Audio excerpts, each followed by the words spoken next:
What is going on, everybody? I am the FDGURU, bringing to you guys a Wednesday MLB edition of my DFS podcast. We have 8 games on the main slate tonight. No real weather concerns to worry about, which is always nice. Coming off of a pretty decent main slate last night. Tyler O'Neill, 2 dingers at Coors Field. He was in the video. Devers did well as well, and Jarren Duran. So the Red Sox stacks at Coors Field screwed us on Monday, but then yesterday on Tuesday they came through for us. And it was nice to go cheaper. If you watched my video yesterday, I recommended going cheaper at pitcher with Soriano and John Gray on the Rangers, and they both went off. Soriano on the GPP lineup, easy cash here. 45 for both of them. So I know I went with both of them on DraftKings too as value plays. So good results there. Bobby Witt continues to just stay hot. Had him in all my lineups. The Yankees value guys didn't do much, but when you're spending $2,000, on guys batting in the top of the lineup and they get zeros, it doesn't kill you. It saves you a lot of money. We're actually going to be in a very similar scenario tonight with the Yankees. We'll talk about that in this video. And we got Tyler Glasnow back, but he should have a pitch limit tonight, seeing that he only pitched like 50 pitches in his rehab start. So at 11K, that's not going to work out. Any risk of a pitch limit is not worth it, even remotely, at 11K. Garrett Cole could be definitely a play tonight at 10K. He's getting, fully stretched out now since coming back from the IL. 6 innings in the last 2 games. We had him last game against the Rays. Did not disappoint. Looks like the true Garrett Cole over his last 12 innings with just 2 earned runs and 15 combined strikeouts. Pretty good matchup tonight against the Mets. I'm not overly worried about the Mets.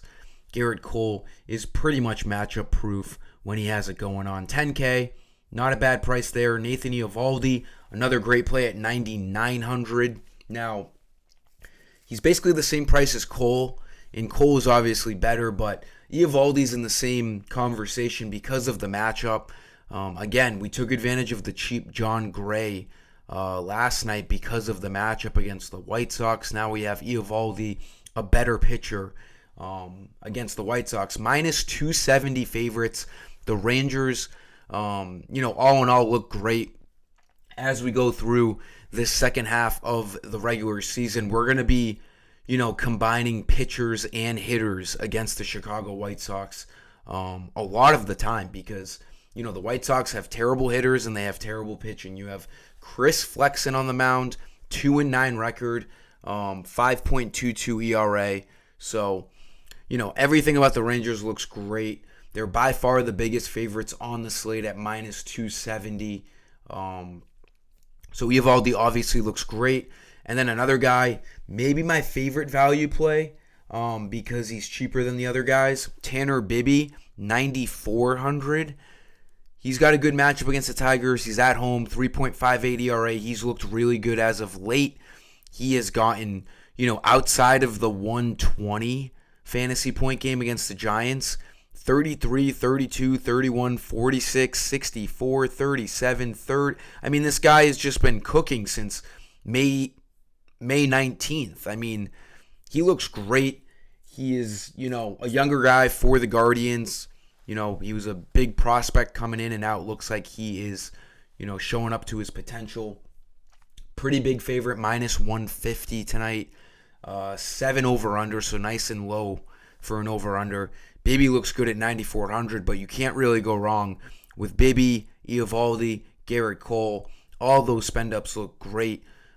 We don't have a Coors Field game on this main slate because it's in the afternoon today, which is nice because I don't think there's much to save on at pitcher tonight. So I think we want to spend up on either Bibee, Eovaldi, or Garrett Cole, in my opinion. Crazy thing, too, tonight, I thought Robbie Ray To be brutally honest, I thought he was out of the league and done. He's making his appearance. He's coming back from the 60-day IL for the Giants tonight. I had no idea he was on the Giants. I had no idea he was in the league. I do remember his GOAT days on the Diamondbacks. Oh, wow, he did get a start this year. Okay. Looks like he got hurt in the first start of the year on opening day. The Dodgers could absolutely smash tonight. I didn't even realize that's who's pitching for the Giants. That's crazy. But getting into our infield plays, I do, like I said, like this value for the Yankees yet again for these righties, whether it's, what's his name? Jahmai Jones or J.D. Davis, or I guess I'll just put Torres in the spot just because we know he's going to be batting fourth or fifth. But who knows what the Yankees doing with the top of their lineup? We'll have to wait for the confirmed lineup, whether it's Jones, J.D. Davis again, DJ LeMahieu. They have a very nice middle of the sandwich with Juan Soto and Giancarlo Stanton, but boy, are those buns on the outside stale as shit. They have no one to put around these two guys.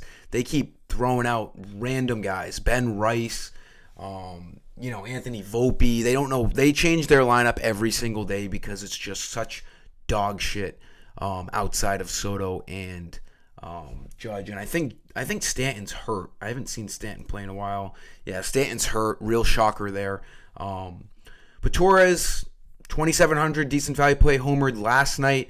They have a lefty matchup of Sean Manaea, who is very similar to Jose Quintana. So, basically the same thing as last night. If you watched my video yesterday, I have the same thing to say about the Yankees. Yet again, there is value to be had for these righties just because they're all so damn cheap. Second infield play.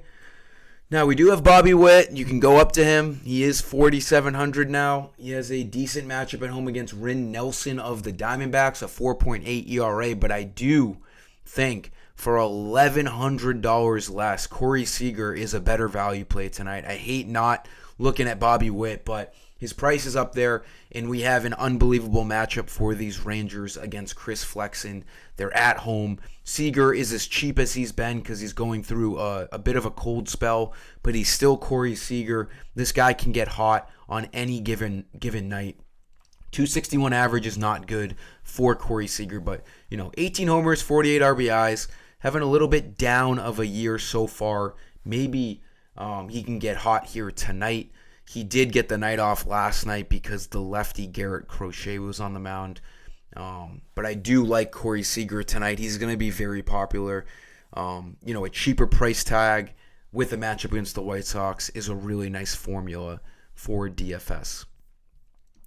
For the outfield, going back to the Rangers, cleanup hitter most likely tonight, Wyatt Langford. I think he's a rookie. I keep forgetting, but he's been good this year. 42 RBIs, not bad. He started out the year in the back of this lineup and has worked his way all the way ahead of Adolis Garcia because Adolis Garcia has been sucking. Langford, 250 average. It's mainly a matchup thing here. None of these Rangers are really hitting the ball that well, but it's kind of hard no matter what, whether they're hot or cold. It's hard to, bat an eye with a matchup at home against the White Sox as minus 270 favorites. Definitely expected to score the most runs over any other team on this slate. So you got to like a lot of the Rangers tonight. Semien, Seager, Josh Smith, Langford, Garcia. Really 1 through 6 you can get away with all the way up to Nathaniel Lowe. So Langford looks good at 3K. Then our last play, let's look at some Orioles. Not Santander. I don't know why I typed him in, but Ryan O'Hearn should be batting cleanup tonight. He's a guy that, he's been producing for me a lot this year. Been a really solid pickup from the Royals. I don't think they were expecting to get this kind of production out of him, but 280 average, 12 dingers, 40 RBIs. Pretty damn good for a guy who was, falling off the face of the cliff, face of the earth, really, of the Royals. So O'Hearn looks good. He can play first base. He can play outfield. And this matchup's pretty good for them. I think they're on the road at Miami against Edward Cabrera with a 7.3 ERA. So the Orioles should be able to do some damage against this guy, lefty-righty matchup. I'd be surprised if O'Hearn wasn't batting third or fourth tonight. That'll do it for this video, guys. Let's have another great main slate tonight. After hour slate at 8:05 Eastern tonight. I will be playing that. Have been pretty cold on the after hour slates, but can always turn it around at any given moment. That'll be on my Dub Club, link below this video. But that'll do it. Until next time, I am the FD Guru. Peace.